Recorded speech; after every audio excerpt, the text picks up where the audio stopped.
Are y'all ready for our next chapter? Well, before we get to our next chapter, there's something I was going to talk about real fast.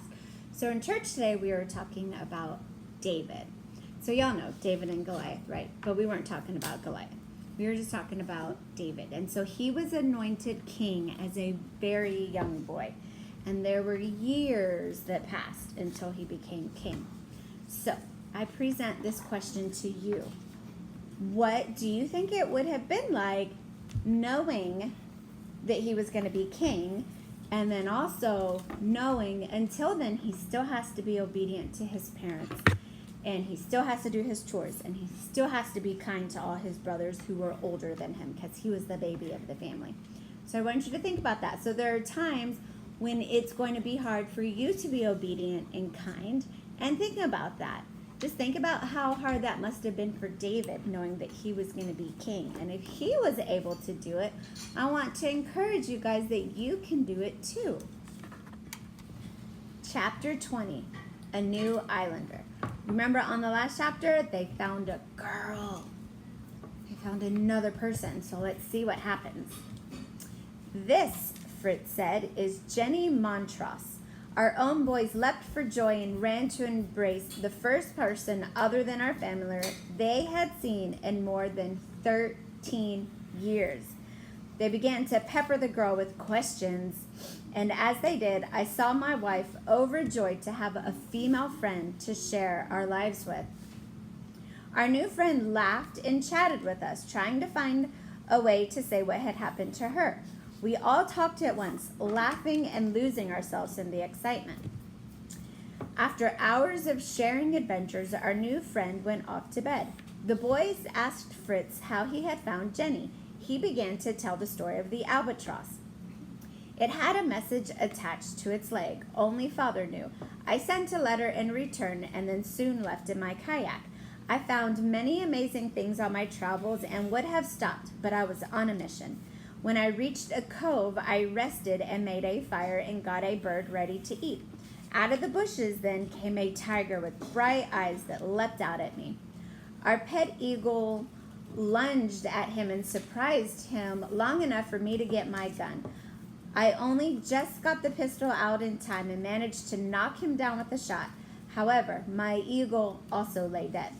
I got back in my boat after burying our friend and headed out to sea feeling sad and alone, but not for long. Soon as I came around a bend, I saw a plume of smoke rising up. I raced with my kayak toward it, excited and breathless. I ran up the beach and toward the fire, but there was no one there. Then I saw someone running. It was Jenny. She led me to the hut that she had made with many items from her own shipwreck when she was washed ashore 3 years ago. Like us, she had built many things and had learned to fish and hunt. She is the daughter of a British officer.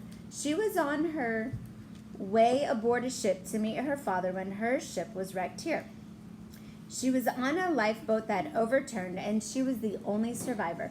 After gaining her strength, she would attach a message to any bird she could catch in hopes that she would be found.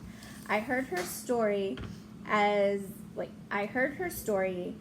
and as I was in my kayak making a last trip to fish before headed to bring her home, I met up with you. I thought that you were pirates and all was lost. Thank God it was my family. With that, everyone had many questions. We talked excitedly and as clearly as we could in our broken English until we were all tired. The next morning, the boys all greeted Jenny again with curiosity and excitement. We were thrilled to be able to invite Jenny to our home and to include her as part of our family.